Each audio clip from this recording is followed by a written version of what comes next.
Hi, my name is Claire DiColetto and I received the 2019 Active Environmental Solutions Postgraduate Award. This award meant that I could complete my Masters of Occupational Hygiene and Toxicology at Edith Cowan University. I strongly encourage everyone who is completing postgraduate studies or looking to start them to apply for this generous award. With this support, you can go a long way. Thank you.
Hello and welcome everybody. My name is Bo Medina. I'm the Conference and Event Manager at the AIOH.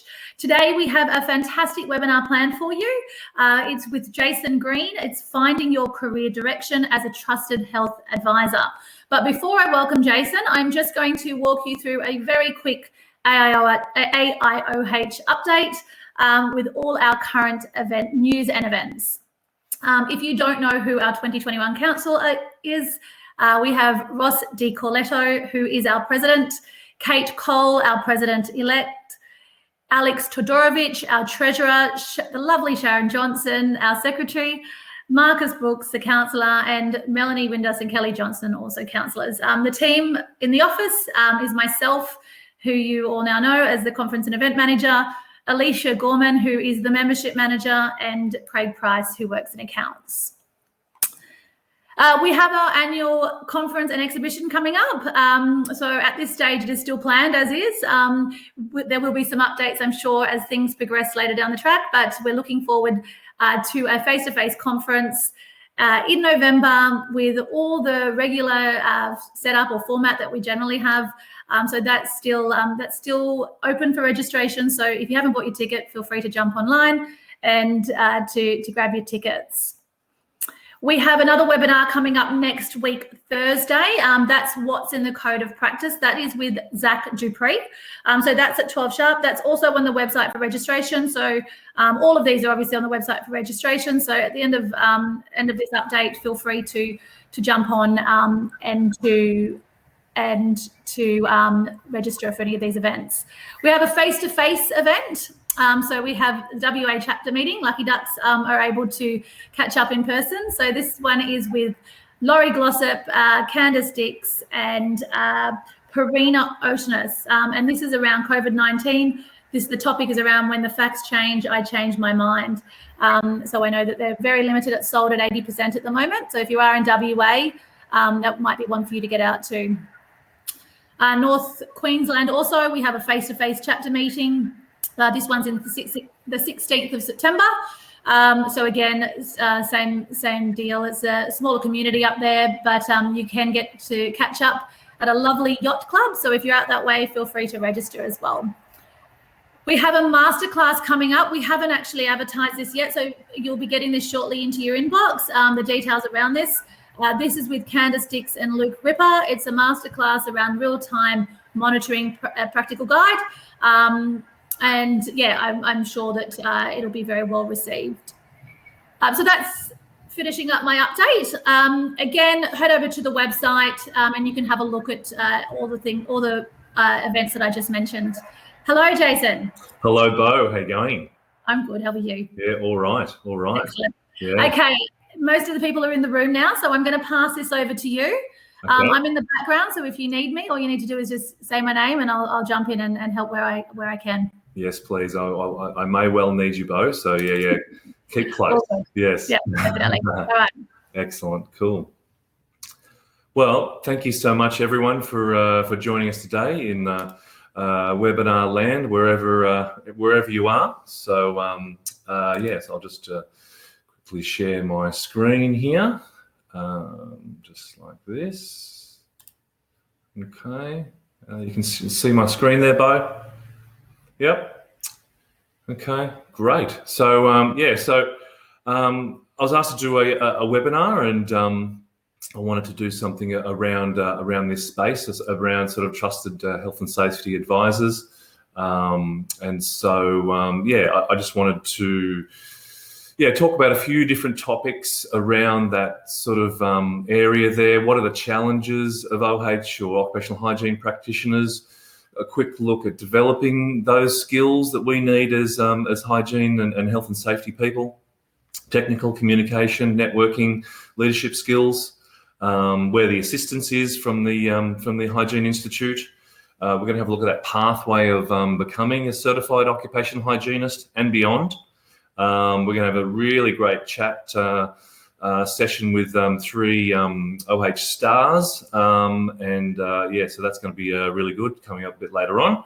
And we're also going to have a look at I suppose how other sort of OH professionals can help some of those more senior members of the the membership, I suppose, and around I suppose just dragging us, I suppose, into the 21st century and beyond, I suppose, and digital literacy is one of those ones. So I just wanted to quickly start with a welcome to country. I'd like to begin to acknowledge the traditional owners of this land that I am on now, the Eora people, and I also want to acknowledge the Gumbaynggirr people as well, where I was born, where I grew up the north coast of New South Wales, and pay my respects to elders past, present, and emerging. All right, so I just wanted to quickly start with a bit of a story. So this is a photo from the 50s. We've got a guy here standing in front of his log truck. He's actually 17 years old, I think, around that time. He left school at 14, hated school, and said to his dad, "Can I come into the bush and cut timber with you?" And he said yes. So he essentially went into the bush for a decade and cut down timber up the north coast. And just worked on chainsaws, worked on cutting timber, and he tinkered with all of the engines when they broke down. And so he eventually went into town and moved into town and become a mechanic. And so for the next 4 decades or so, he was a plant mechanic. So he was working on trucks and tractors and harvesters and all things around that sort of space there. But I suppose unfortunately now he has a life of occupational disease. So so unfortunately he has noise-induced hearing loss. So you can see here in the bottom left side there his audiometric results there. So you can see his right hand ear is essentially he's essentially deaf in that ear, and then the other ear is certainly not very good at all. And so this guy happens to be my father. And so, you can see those black hands up there in the top right. Every day I used to see him come home with black hands like that from the oil and the grease and the fuel, and he could never really get it off properly. So unfortunately, that's now he has stage 1 bladder cancer. So he's doing okay, but I suppose it's a really good, an example of the stories that we hear, I suppose, and how how we can, I suppose, be aware of these stories and how it can help us to assist our clients, I suppose, for what we do. So okay, so let's unpack trusted health and safety advisor. Okay, so as occupational hygiene or health and safety professionals, we want to make an impact, don't we? So. And I suppose we want to impact and affect those workers and clients, I suppose, in a positive way. So we need to influence them some way. How can we influence them? We need them to trust us, I suppose. So there's a lot of different ways and things that we can do to get to that point of being a trusted health and safety advisor. So we can start off with a warm greeting. We can talk slowly. We can talk clearly. We can listen intently, I suppose. We can use those active listening skills that we need to have. We can words are good, I suppose, and reports and things like that. But actions, I suppose, speak louder than words. So we want to show them that we mean business. So it's a no-brainer, but we need to be honest and we need to be genuine with people that we're trying to assist, so that they know that they can rely on us, I suppose. We need to do what we say we're going to do, and I suppose that trust is earned. It's not bought. And I suppose the advisor sort of side of that. I mean, there's so much there, but I mean, we need to ask the right questions. We need to know our topic of what we're talking about. We need to validate what we're doing and what we're saying, I suppose, with external sources and strong references. And sorry, people out there, but your mum is not a good reference. Okay, so we need to be reliable. We need to, I suppose, have that conversation with them around risk. So, I mean, there's a huge divide sometimes with what's real and what's perceived risk. So we need to have that conversation as best we can, depending on their I suppose their knowledge levels and their education levels, and where they are, I suppose, with regards to whatever we're discussing. and I suppose we need to validate that person. We need to agree with them when we should and can, but if we need to have an uncomfortable conversation where we may disagree or clarify something, then we need to do that as well. So we should be able to try and be as open as we can there and empathetic to the situation. Okay. All right. So now poll number 1. So what are the top challenges of health and safety advisors? So, Bo, did you want to open up that next for the poll? Okay, so the poll is, what do you think is the top challenge at your work as a health and safety advisor? Okay, so hopefully people can see that that poll there now. So we've got 5 options there. So option 1 is getting across the message. What do occupational hygienists do and why do they do it? Option 2 is working remotely or having a lack of support within your company. You might be remote somewhere geographically as well and you need to phone a friend and you can't. How do effective networking, how can you do, I suppose, effective networking and where? Trying to provide OH advice to CEOs, site supervisors and on-site workers or people that are on the tools. So and how you can understand and provide that information to different sort of knowledge bases. And then obviously technical challenges is the last one, sampling, risk assessment, similar exposure groups, data gathering and control. All right, so we'll just give you a little bit of time to do that poll there. So we'll just give that a little bit of time there. How are we tracking there, Bo? It's coming along nicely, hopefully. Okay. So it looks like people are getting in there and putting some answers in. Okay.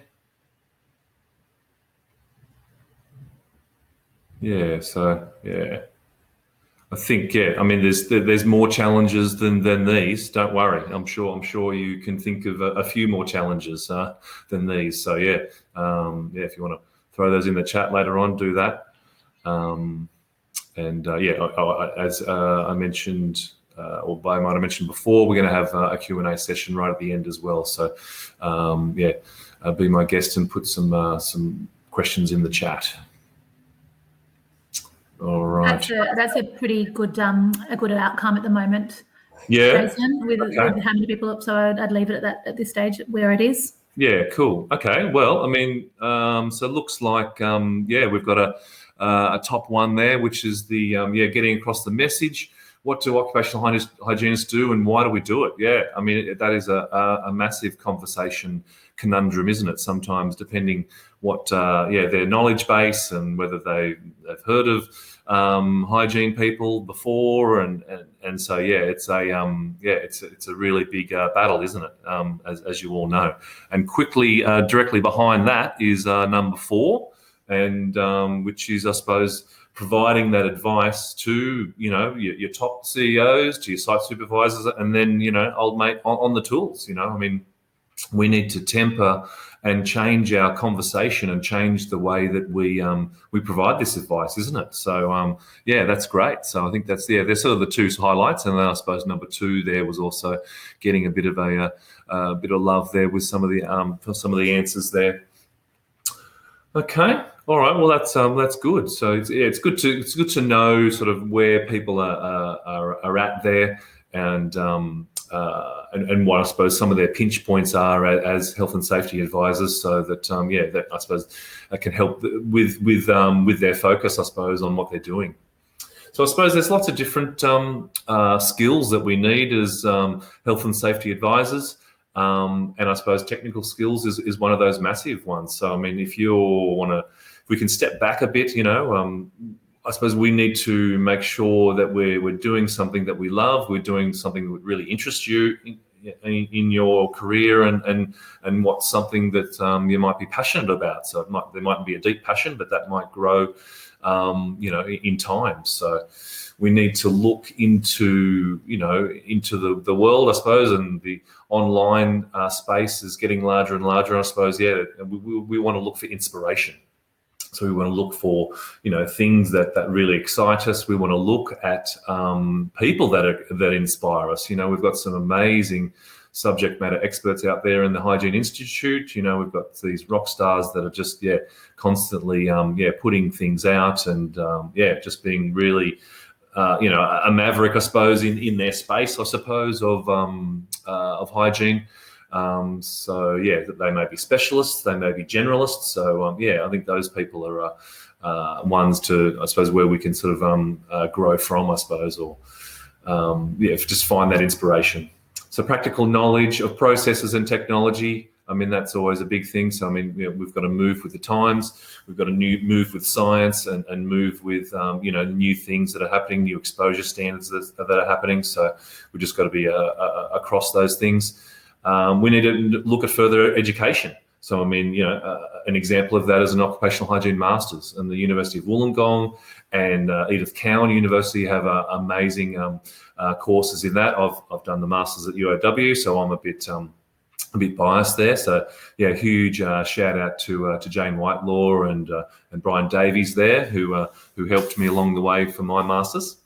And specialist training courses. So, if you want to specialise in a type of hygiene or safety, into air quality, biological hazards, if you wanted to be an indoor environmental practitioner, there's all of these different, sub courses or specialist courses, asbestos, hazmat, acoustics. There's so many things out there it's hard to, limit yourself, I suppose, on what you need to look at it sometimes. So, and then obviously there's other supplementary learning things like webinars and short courses and things like that. So, so communication. So, as the poll has told us that this is our constant thing that we need to work on, and I am definitely in that category. I need to work on my communication skills all of the time. So depending on what I'm talking about or what I need to convey to whoever I'm talking to, I suppose.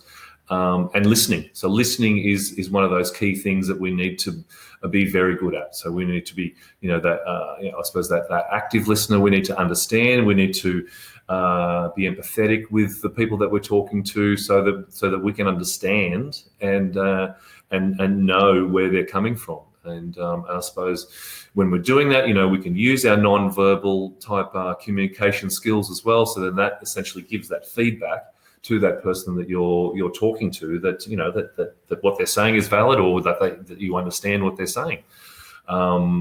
We're all emotional beasts sometimes, and we can get hot under the collar sometimes for whatever reason. But I suppose we need to temper those emotions sometimes when we're dealing with a situation or a difficult client or someone who's stressed for whatever reason. We need to temper our emotions there.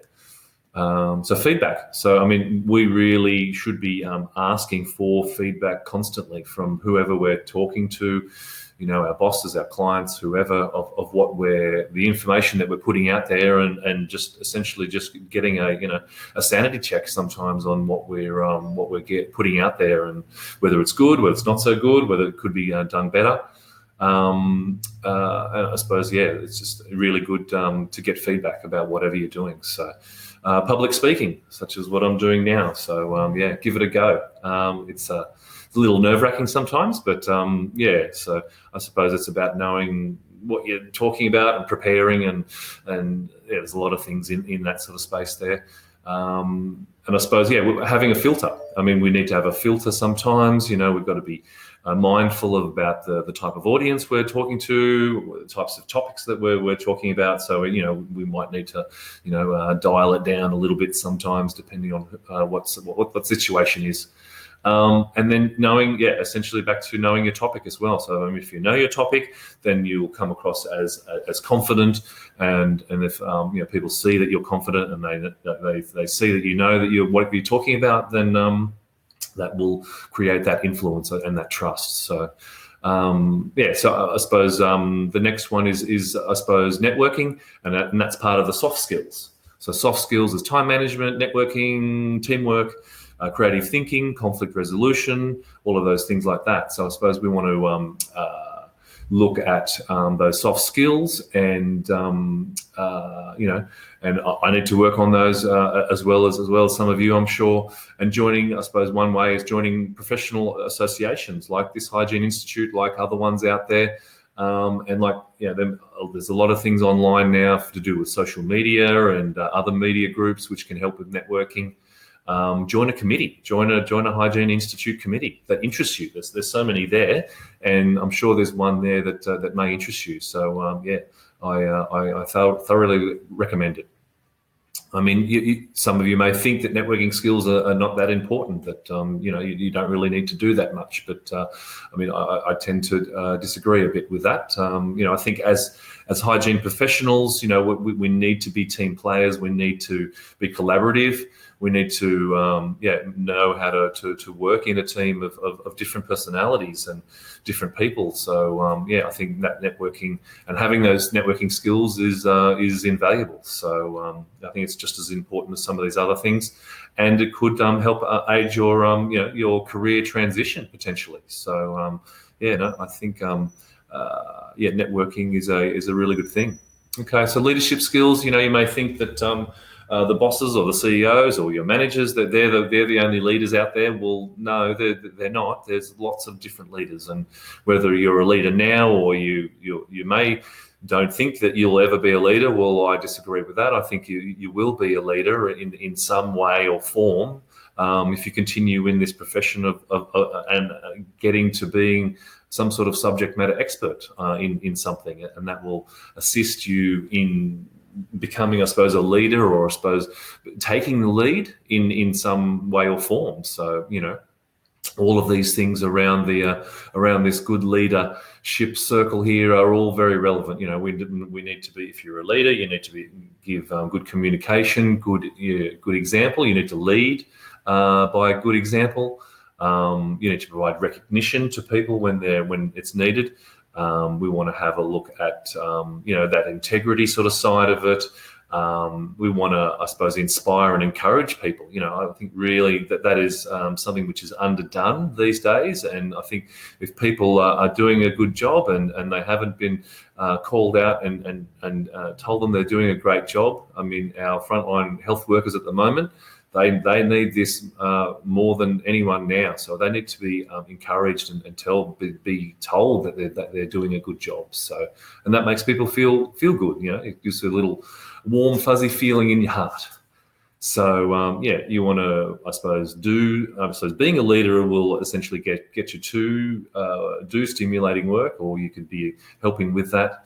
And I suppose having that knowledge, I suppose, and guidance and insight will give you vision, I suppose, into what needs to be done and how you can take the lead. So then people will see that, and then some people may want to follow you. So and obviously things around teamwork, supporting people, and clearing of goals. Okay, so I think they're all really good leadership sort of skills.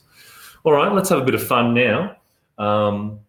We're going to watch a little video here. So you can see on the left here, we've got Amadeus in the crazy pink hair. He is a classical composer. If you haven't heard of Amadeus, this is from a movie from the 80s. So I'm showing my vintage there. And I want you to look at this video and imagine that you are Amadeus. Okay, so and he might be it might be a situation that you might have at work, or you might have seen or be part of, and so have a look at the video, and then you'll see that you may see a boss or a supervisor or a client in this video. Okay, so I'll just play this video now. A good effort. Oh, well, decidedly that. An excellent effort. You have shown us something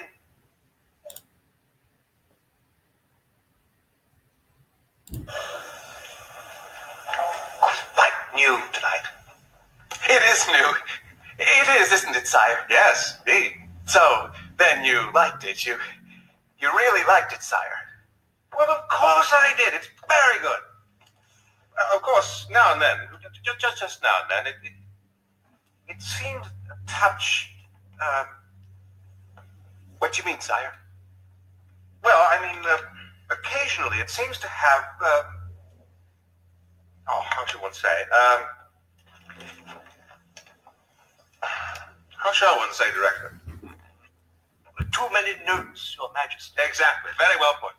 Too many notes. I don't understand.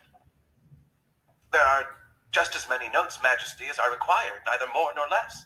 Well, my dear fellow, there are, in fact, only so many notes the ear can hear in the course of an evening.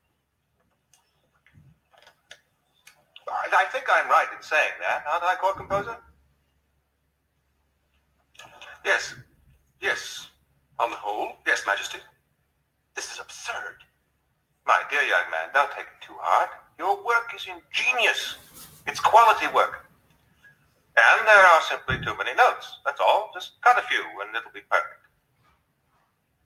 Which view did you have in mind, Majesty?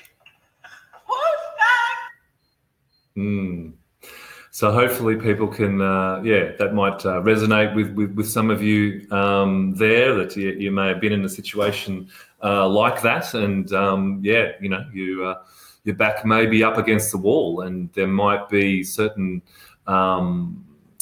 people there that have different agendas. They might have different priorities to you. But I suppose, as us as health and safety advisors, we need to, stand strong sometimes, and but I suppose we need to, temper ourselves and try and get to, I suppose, that end point where we have that influence and I suppose have that trust. Okay. A good effort. So all right. Well, let's move on from there. So let's have a look at some of these challenges and how the Australian Institute of Occupational Hygiene can help us with those. So, I mean, there's a lot of different ways that they help us. Obviously, they provide that achievement and recognition of what we do with those professional levels of membership or certification. So I think it's really important that needs to be called out. So obviously they're the largest professional network of hygienists in Australia, in New Zealand. They're providing lots of ways of, I suppose, with the conference coming up. We've got awards there, so there's that real awesome recognition there for people that are doing awesome work. Professional development. So there's a lot of different activities happening there for committees, for work groups, for things like that. And I want to call out ResFit. ResFit is one of those flagship things that has been created that we will. It's just going to get bigger and bigger and better, and it's such an amazing program. I can't say anything, much more than that, I suppose. Really, and I suppose I want to call out Mark Reggers for spearheading this program and where it is today, and it's just going to get bigger and better. So well done, Mr. Reggers. I'll just clap you right here and now. So the mentoring program. So the mentoring program, which we're going to hear about later on, that's really good. We're getting reduced costs through the program. The Filter is our new online magazine, and that's really awesome. So Ash Boss and Kate Cole that is just real. The readability of that is just really A1. So well done there. And then obviously we're getting all these job ads and things like that that's coming out. Okay, so let's have a quick look at certified occupational hygienists and the pathway for that. So, there may be people on the call here that want to become a certified occupational hygienist or already are. You may not, but I suppose, we want to make sure that you're on some sort of journey for increased knowledge and awareness and training, and so that you're getting to a point in your career that you're really happy and proud of yourself, I suppose. So with regards to, I suppose, sitting or going for your COH, I suppose you need to prepare. I mean, it's not something you can simply sit and then you're going to get past the first time. That may not happen. So you really need to conduct a knowledge and experience self-assessment before you apply. I recommend that you get a mentor. You need to, I suppose, refresh and study up on the knowledge of key industries where hygienists commonly work. And so, if you're focused on one particular industry, then you need to expand that knowledge a bit, I feel. You need to understand the exam process, the assessment criteria, which there is some detail around that. You need to attend the COH exam preparation training.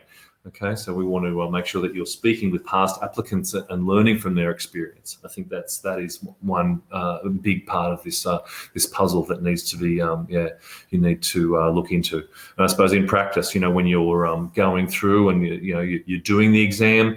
In practice, you want to look at a structured approach so you can diagnose the situation. You need to ask those initial pertinent questions to essentially flesh out that anticipation phase of the scenario and the question. So we want to make sure that you analyse, I suppose, the issues and I suppose respond appropriately.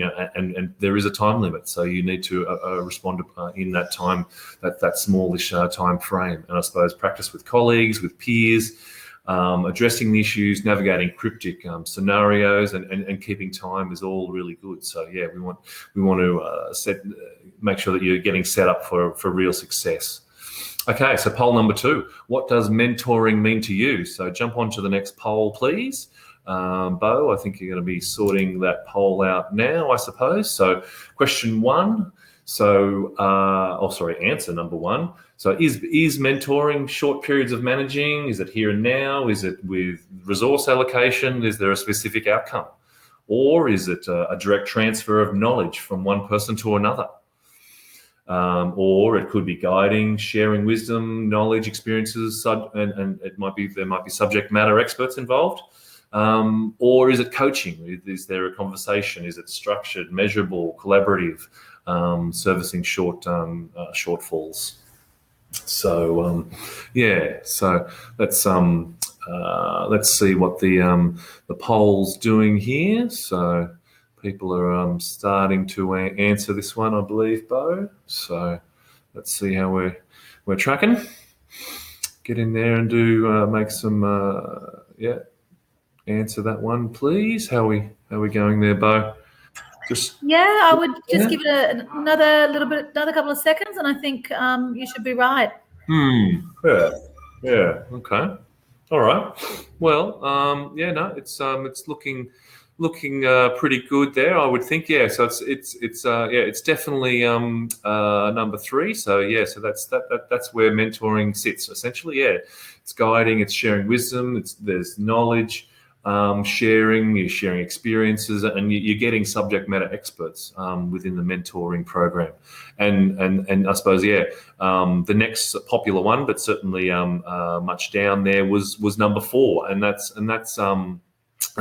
very relevant and I suppose appropriate in what people may think. They may think that there's coaching happening there, but and I suppose, mentoring and coaching can be perceived as similar sort of things. You're getting that conversation, you're getting a structured and measurable and collaborative approach. But I suppose with coaching,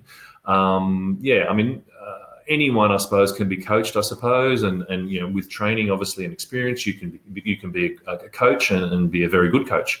But I suppose where it's different, obviously, with training and managing, it's definitely not that mentoring sort of idea. But it's definitely around that the use of a subject matter expert. And so we're essentially getting a little bit of coaching, I suppose. Some of those aspects of coaching is there, but but not all of it. Yeah, so not all of it is in there, but we'll talk a little bit more about that soon. But now we're going to have our first chat session. So session number 1, we've got our mentee in waiting. So we've got Tracy, and looks like I can see you there, Tracy. Hi, how are you? Good, thank you. Yeah, you're good. Yeah. Yep. Thanks for joining me today for a bit of a chat. Not a So So do you want to give us a quick rundown of the type of work that you're doing now, Tracy? Yep. So I work in the construction industry. And so far, my focus has been on dust control within quarries and cement operations using a real-time dust monitor. Right. Nice. Yeah, I've been able to walk around site with a dust monitor and camera and help them identify where their problem areas are and prioritize these problems as well. Awesome. So a bit of a mix of working with, interacting with workers, management, being able to get out on site, which is something I'm really enjoying, and it definitely keeps things interesting. No doubt. Yeah. So where do you think you're at in your health and safety journey? I mean, yeah, what sort of stage do you think you're at? Oh, I'm pretty sure I'm at the very start of my health and safety journey. Yep. So I started off in my company's Quarries graduate program, so Great. operations. And then I moved into the health and hygiene space at the end of last year. Okay. So yeah, officially I'm an occupational hygiene program coordinator.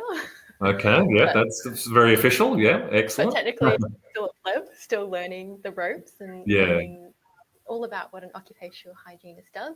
Great. Yeah. Okay. Oh, good. And so, what's one of your goals that you want to achieve? In the near future, or anything that jumps out. Well, I guess because I know that I'm so fresh to the field, I'd really like to just get my basic occupational hygiene skills under my belt. Yeah. And to sort of become more confident in the skills that I have and what I can bring to the table. Yeah. Okay. Yeah. No, that's perfect. And I suppose so. You're gonna start on that. You're gonna develop that sort of side of it, and then so I mean, what's a goal for 5 or 10 years time? I mean, where do you want to? What's sort of the next big step, maybe? I guess the next big step is hopefully doing a master's in occupational hygiene and working my way through that, and then potentially becoming certified. And then I guess in 10 years, which is quite a while away, just still in the hygiene field, hopefully still enjoying it as much as I am now, but hopefully have gotten exposure to other areas or other industries. Yeah, oh, great. Okay. And then, and so you're in waiting, and I apologise for that, and we're a bit mentor poor, as I've mentioned. So, I mean, what's one thing I suppose that you want to take away from once you get that mentor? Oh, I guess the main focus is to develop my knowledge and skills, and also the fact that I'm very dust and construction oriented at the moment. Sure. So I think it would be a great opportunity to learn about other aspects of hygiene that I might not necessarily get exposure to. Yeah. And also just have a different perspective on things. Awesome. Okay. Oh, good. And then like any one thing you can think of that you might be able to assist a mentor with, Well, hopefully I'll be able to also give them a fresh perspective on things. So coming up with strange questions that they might not have thought about, and just also sharing, enthusiasm and excitement for learning about all things hygiene. Nice. Okay, awesome. Oh, that's great. Oh, well, thanks, Tracy, for joining me on that. It's good to get an insight from an up-and-coming rock star in the hygiene field. So thank you again. Not a problem. All right. We'll catch you later. All right. So we'll just move on. So mentoring. What does it mean to you and me? I suppose it's a key role in our professional development. I suppose it's a relationship. We want to make sure that it's beneficial to not just the mentee but the mentor. The mentee and the mentor obviously have different levels of knowledge and experience. Obviously, the mentor has that knowledge and experience, and the mentee wants that knowledge and experience. So that's where they're going to get that support, that advice, the encouragement. What mentoring isn't. It's not a supervisory role. We're not there to tell you what to do. We're not there to do your job for you. We're there to advise, I suppose, that situation, and just we're not going to help with your performance or anything like that. And we're not going to be judgmental. We're not going to be looking down on you or even directive in the way that you're conducting your career. So we are there as that sounding board, I suppose, and where you are, I suppose, in your situation. So so I think we've got our next chat now with Erin. So if Erin, you want to jump on now, if you can, put your jump on the stage and turn your mic and your camera on. So looks like I can see you coming on now. Hey, Erin, how are you? Yeah, not too bad. How are you? Very good. Yes. Thanks for joining us. That's okay. Yeah. Got the high vis on. So you are Action Stations, today. Nice. Yeah, we're currently on site. So but happy to be here. Yeah, awesome. All right, well, just give us a really quick look of what Erin is and who you are. So my name's Erin Ventachinque. I'm an occupational hygienist, currently working in a steel manufacturing plant based in Port Kembla. So I've been here for about 3 years now. Prior to that, worked a couple of years in consultancies, more based in hazmat. So I got a bit more of a scope in other industries, which was really great to do. So health industries and other businesses, and I got a chance to kind of get a bit more experience in that space. Yeah. And prior to that, worked in an open cut coal mine. So I've had a bit of a nice spread throughout my career. Nice. And seems to have gone in a blink of an eye, but still much more to do. Yeah, definitely. Yeah. So you're sort of at that sort of early to mid sort of part of your career, are you, Erin? Is that what you're saying? Yeah. I mean, look, no matter, I always like to think no matter how far you are in your career, there's always something you don't know, or there's always something you're learning about. So I think I'm a long way away from saying I'm an expert in any case. Yeah. There's always something I don't know, but I feel a bit like a sponge at the stage of my career where you're just constantly absorbing anything new that you don't know, and you're learning something new every day. So yeah. Oh, great. Okay. And so what's one thing that I suppose what's one of your big goals in the next 5-10 years? Definitely achieving at least full membership in the next year or so. So currently with provisional membership, which is great. Nice. Although definitely in the next 5 to 10 achieving that certification. So always it's a little bit daunting when you think about it and sitting down and making all those preparations. But the preparation is definitely worth the gain, as you said. So good.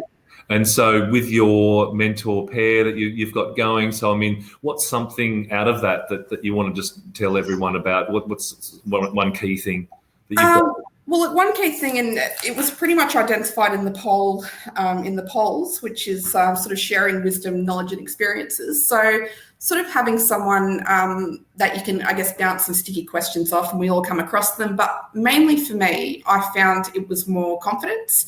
So look, in our careers, and no matter who you are, where you are, you're always going to have days where you second guess yourself. And in technical reports, that can be a great thing, but it can also prove to be counterproductive. So I found just having a bit of real talk with my mentor and just saying, look, did you ever experience this, or did you ever feel like maybe you weren't good enough at what you were doing? And getting that sort of experience and hearing stories from your mentor and knowing that they've been through that at that stage in their career, it gives you a bit of a reality check. And for me, that helps sort of keep me going, if that makes sense. But, it does. Yeah. And like the imposter syndrome. Yes. We could talk about that for quite a while, I would think, but I'm sure plenty of hygienists have had that in their career. That imposter syndrome. So, so anything you want to just I suppose, anything else that you wanted to quickly chat about, or what one tip for a future mentee? I mean, look, all I can say is anyone on the fence about doing it or thinking about doing it, highly recommend doing it. In fact, I often wish, I sort of look back and think I really should have done it a lot sooner, and I would have maybe had a little bit more sort of direction in terms of where I wanted to go in hygiene. But it's just a fantastic initiative. Yeah. Someone, on call, obviously within reason, that you can just sort of chat to or pick their brains about. And it's fantastic for your confidence as a hygienist, no matter what stage you're at. So then go for it. No, great to hear, because that confidence sort of thing. I mean, if people can feel confident in themselves, that and then the words and it'll just flow, won't it? So that's awesome. Thanks so much, Erin, for coming on today and having a really quick chat. I mean, sorry it's so brief. But no problem. Thanks for your time, guys. No worries. Cool. No worries. All right. So mentees. So essentially with mentees, they're obviously younger, they're more less experienced than the mentors. So I suppose we need for them to lead. I suppose essentially this pair. We need to know where they're at, what their goals are. We want them to shape how this process is happening. Okay, so we want to make sure that they're driving the relationship, and the mentor is there to essentially just pick up where he needs to be, I suppose. We want to make sure that that sharing is both ways, and we need to have that commitment and that relationship happening there. We want to make sure that there's expectations are clear, I suppose, between the mentor and the mentee pair. Okay, so and I suppose trust. We've talked about trust, haven't we? So I mean, the mentee and the mentor need to trust each other in how they discuss things. And I suppose that and that's a good segue into conflict of interest. So I suppose there may be some perceived conflict of interest in situations, and so they need to know both need to have that expectation and try to steer away from those conversations where there may be a conflict of interest. And acting professionally and respectfully, I suppose. So, all right. So now we're going to talk about mentors. So, as you can see on the screen here, these are the types of mentors or the types of qualities of what a mentor is, and we're going to talk to Russell now. If Russell, you want to jump on now and put your mic and your camera on. Hopefully that will be happening soon. So it looks like we're coming on soon with Russell. So Russell Bond is a current mentor, and I think he's trying to come on. Maybe he needs to put on his mic down the bottom and his camera, or at least his mic. Hello, Russell. There we are. Hey, how you going? Hang on. We got Mike yet? Yeah, I can hear you. Can you hear me? Okay, I can hear you. Yeah, no worries. Excellent. Cool. Yeah, no, I do realise you're in out in country Victoria, I believe, somewhere there. So internet may be a little sketchy, but thanks so much for coming on, Russell. No problem. Yeah. So I mean, Russell is one of my mentors. And in the past, he has really assisted me with my journey to get my certification. So I just want to shout out and say that you're awesome, Russell. And so thank you so much for that. So I suppose give us a really quick flyover of who Russell Bond is. Okay. Well, I'm an occupational hygienist. My background is in chemistry. That's where my original formal qualifications were. I sort of graduated in occupational hygiene 25 years or so ago. And I've worked in many different industries. Primarily, though, oil and gas is sort of is where I've worked. Okay. Nice. Okay. And so you're sort of, where are you in your health and safety journey? I suppose obviously you're a subject matter expert. There's no doubt there. Well, I don't know that subject matter, but as you can see by the the greying whiskers and all the rest, I'm sort of in the twilight, I guess, of my career. But I still maintain I think I've got something to offer. There's no question there. Yeah. So I suppose what's like a goal, I suppose, or something that you're proud of that you've achieved as a hygienist? Yeah, I don't know. If I'm ever sort of asked this sort of question, I struggle a bit because I guess I don't sort of mark my career with things that I've done that I've sort of been proud of. But because I kind of think because what sort of motivates me is what's interesting. Often that comes through from the people you work with and what they've got to say, and you're always sort of learning from them. I suppose I do feel pretty good about working with people, and there have been the odd occasion where people have said something nice about a contribution I might have made. So you've got to be happy with that. Exactly. So, Okay, great. And I suppose what's something that you can offer, I suppose, or as a mentor? I mean, what's something, one of those key things that you can impart? I think you touched on a lot of this stuff earlier. I guess I see myself as a sounding board, where we all end up with challenges of different degrees in the workplace, and sometimes it's really useful to have a sympathetic ear that you can share this stuff with, and as you discuss the pros and cons, as some of my mentees know at their cost, they only need to sort of chat about a challenge here and there, and I'll go sort of screaming off in a dozen different pathways, telling them stories of, experiences and things that I've had in my career where I was kind of stuffed up or, and recovered or that sort of thing. So, I think that's where the sharing comes in, and what people were saying before about, you're not the only one who's sort of, gone through some of these challenges and crises, and it's not the end of the world. And just knowing that, you're not alone. There's plenty of other people out there, plenty of ideas. So that's one thing. I can, in a more specific sense, help to clarify certification, goals and things. So, and how you might help to set yourself up for, sitting and succeeding in the COH exam. Yes. I guess professional development in a much broader sense, though. Some mentees have been interested in setting up a successful consultancy or improving their communication, or it really. I think the thing is that what a mentor can offer is largely determined by what the mentee believes they need. And so that becomes the beginning of the conversation. Yeah. Oh, that's, So, so insightful, Russell. Thank you for that. Thanks for joining me today. Sorry, we've only got a really short time. We could talk for an hour or two, I reckon. And no worries. One day I'll come and have a look at your boat, and we can have a beer and have a chat. Definitely, yes. Good day, mate. All right, take care. Thank you. See ya. All right. Okay, see you, Russell.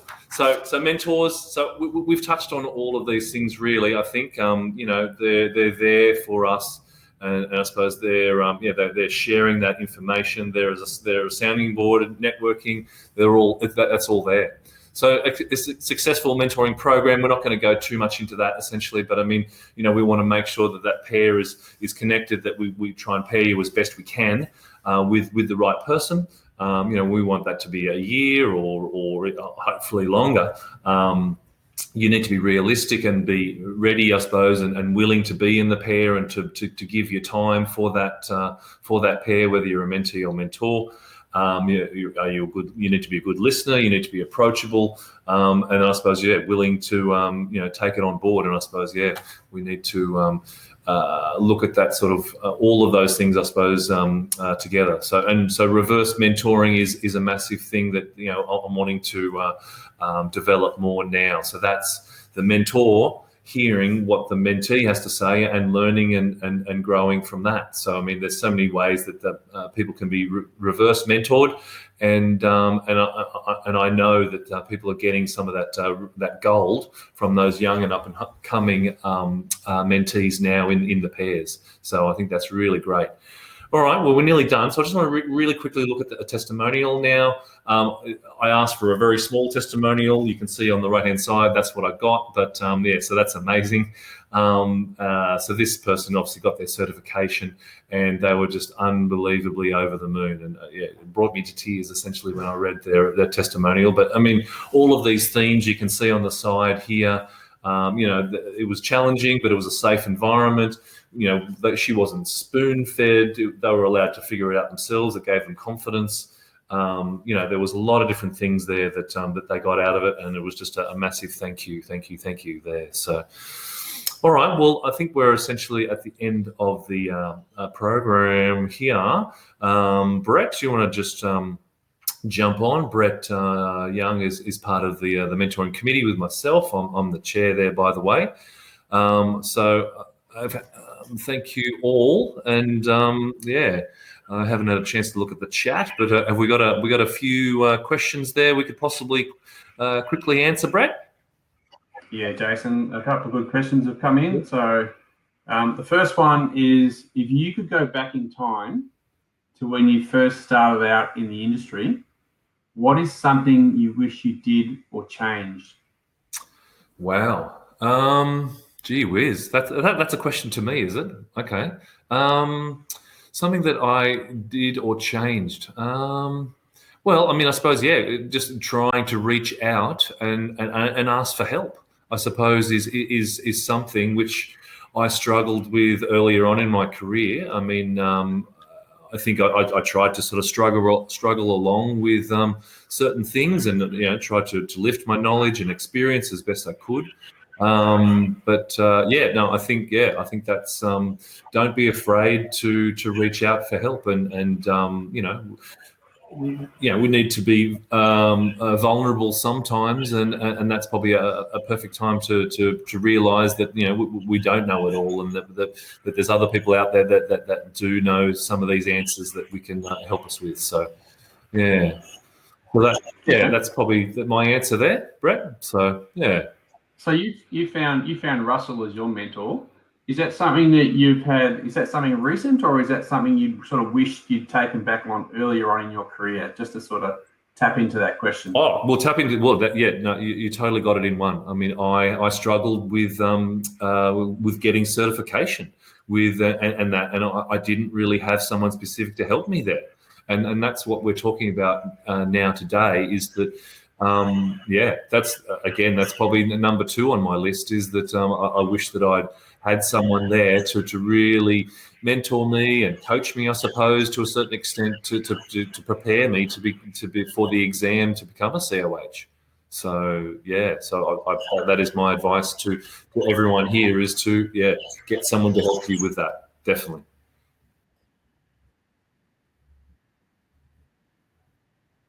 As a consultant, so I'm going to pose one to you that I think all hygienists may find valid. Is as a consultant, what are you seeing as the emerging risks that hygienists need to get up to speed with?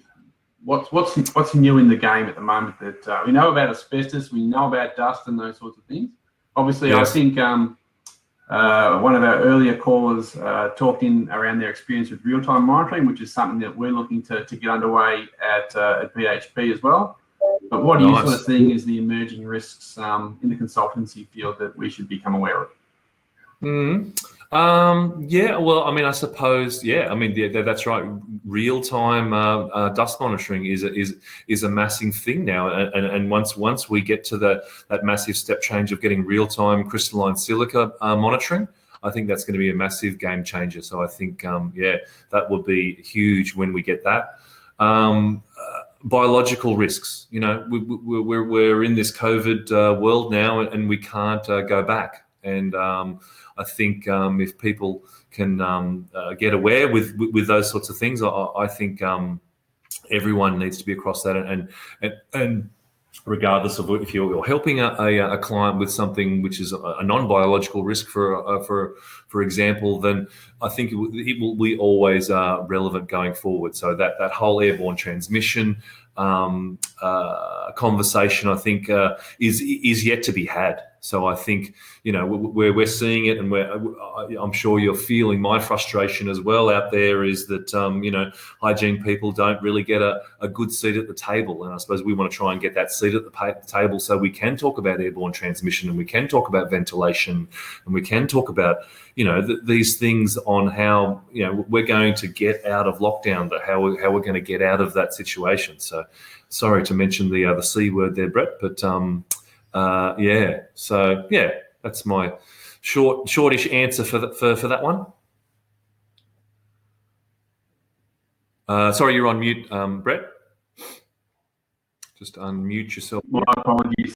Yes, I think that's something that Erin brought up as well, as something in regards to indoor air quality and ventilation. That's something that we have seen the hygienist. I think Ross has been on the front foot, and I've seen Kate on the front foot as well. So certainly emerging issues as we try and get out of lockdown. Oh, that's right. The good call, Brett. I mean, Kate Cole has been so amazing in her advocation for for the Hygiene Institute, for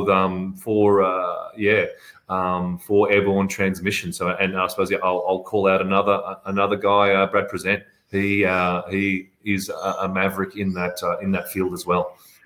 Yeah. I'm conscious of time, Jason, and Bo as well. Do we have time for more questions, or are we going to call it there?